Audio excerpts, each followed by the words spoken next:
Welcome back to my channel. My name is Carly and I make everything vegan and gluten-free. And today we are making caramel apple spiced cupcakes. This recipe sounded so good. It seems fairly simple and I'm just feeling like a cupcake, okay. But like make it a little healthy because there's apples in it. Let's get right into the ingredients.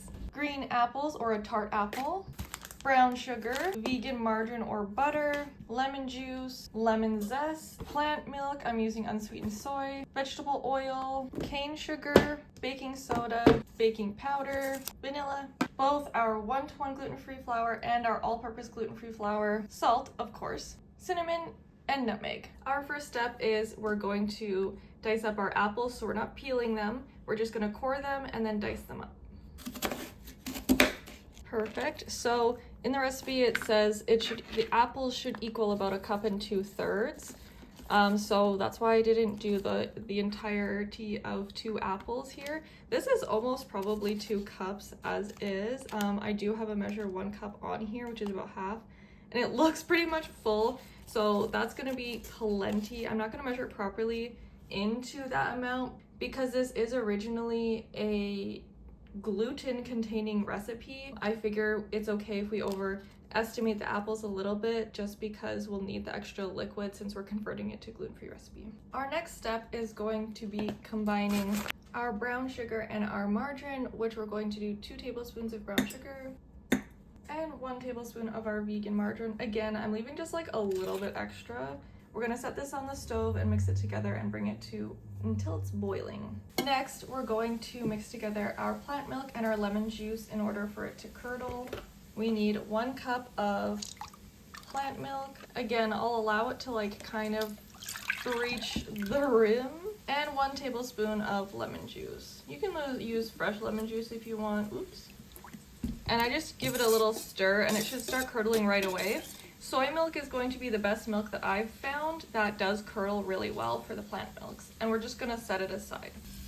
Our butter sugar mixture is now bubbling in there, so I'm gonna add in our apples. Excuse my dirty spoon. Everything. You wanna cook these apples for about 12 minutes until all the water is out, mostly out. Our 12-minute timer went up, so we're waiting until almost all the water is gone, and I think that it's like not quite at that point, so I'm just gonna let it keep cooking for another like minute or so, just to get a little bit more water out. While we're waiting for the apples to cool, let's get the rest of our wet ingredients ready. 1/3 of a cup of neutral oil. Okay, lied, they're not all wet ingredients. 3/4 of a cup of cane sugar. Lemon zest, it says a teaspoon and I didn't realize that, so I just zested an entire lemon's worth. So we're gonna just put it all in because we are not gonna waste that. 1 teaspoon of vanilla extract. Let's whisk this all together. You wanna make sure the sugar is nice and dissolved in there, so give it a good beat. And moving on to our dry ingredients. 1 1/4 cups of 1-to-1 gluten-free flour. 1/4 cup of all-purpose gluten-free flour. And now is a great time to start preheating your oven to 350 degrees Fahrenheit. 1½ teaspoons of baking soda and ½ teaspoon of baking powder. I'm gonna let it be a little overflowed here because it's gluten-free. We need a little bit extra lift. 1/4 teaspoon salt, 1 teaspoon cinnamon, and 1/4 teaspoon of nutmeg. Whisk to combine our ingredients. We moved the party outside so that I can film this in vertical form as well. Just gonna give this an extra little stir before we add it in. We're gonna pour the wet into the dry ingredients. Mix this together gently. We don't want to mix it completely because we're going to add in our apples. I thought this was gonna be a thicker batter than this. Okay, that's almost there, so let's go ahead and add in our apples. And of course, we're gonna fold it again. I'm not gonna go too crazy, but I'm gonna make sure there's no clumps of flour. All right, perfect. Let's go get our baking cups. This is really watery, you guys. I'm actually kind of scared. Alrighty, let's start pouring into our muffin cups. I'm gonna use a ½ cup measure because it is so watery to just fill the cups about 2/3 or 3/4 of the way full.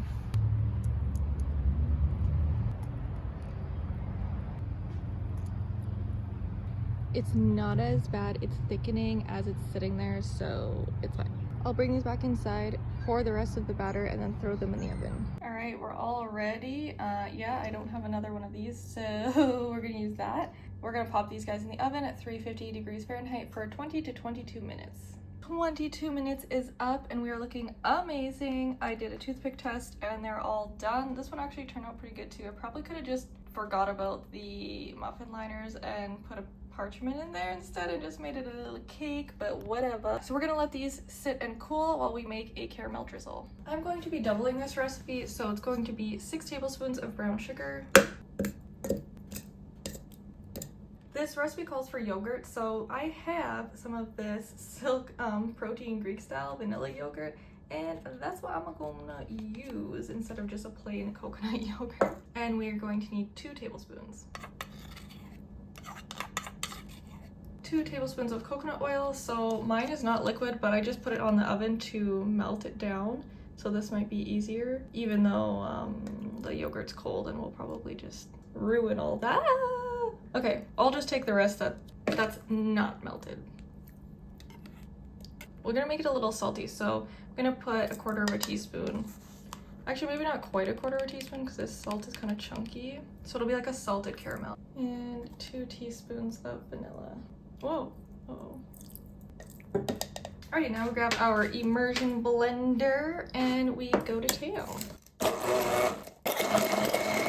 Alright, you really want to make sure you do this for several minutes, like 2 to 3, so that we end up like this, looking beautiful, looking caramelly. It is a little on the thin side. I'll show you after I take this out. It's perfect. I'm gonna keep it in the fridge so that it chills a little bit, since it is a little bit more on the liquidy side. I originally wanted to do frosting, so just a vanilla frosting on top and then drizzle the caramel, but I realized I do not have any icing sugar, so no frosting will be made. That's why I just made our caramel sauce. So I'm just gonna drizzle the caramel sauce on top instead, and yeah, if you want, that's an option. Make a nice vanilla buttercream and just put it and then drizzle the caramel sauce. That's what I wanted to do, but yeah, you know, go work with what you got.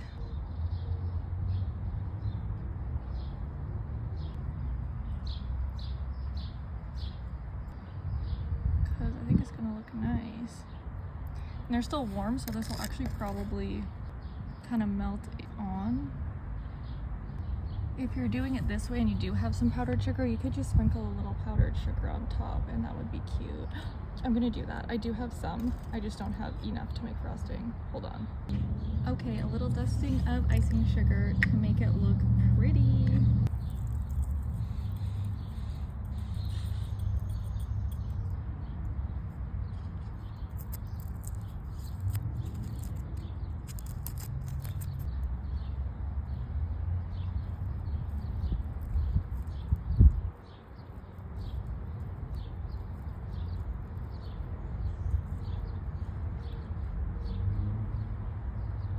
Y'all, look at this. Look at how good.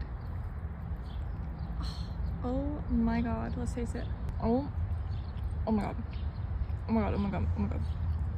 This is so good. Oh my god. After seeing how wet the batter was, I was honestly so terrified. But these turned out so perfect. I can't even, like, I literally can't. They're the perfect moistness. Oh. Okay, literally, these are the best cupcakes ever. It's almost like a mix between a muffin, because you have the apples in it, and a cupcake, and like, it's just so perfect. Like, the last time I made cupcakes, I made jelly donut cupcakes. You can find it in my shorts feed, and they blew me out of the water. Legit, these are like, dude, especially how wet, after how wet the batter was, I really truly thought they were not gonna work, but they worked perfectly. They're the perfect consistency. They don't stick to the wrappers. They're nice and squishy and spongy, moist, just perfection. The flavor, the lemon really comes out because I put so much of the zest in there, but it's so complimentary of the apple flavor. And then it's like you put the salted caramel on top and it just ties it in with the whole like caramel apple. They're literally so good, y'all. You have to go and try this recipe. And with that, I will be ending the video. I hope you guys learned something. I hope you enjoyed. I hope you go and make these cupcakes because they are delicious. And don't forget to like and subscribe, and I will see you in the next video.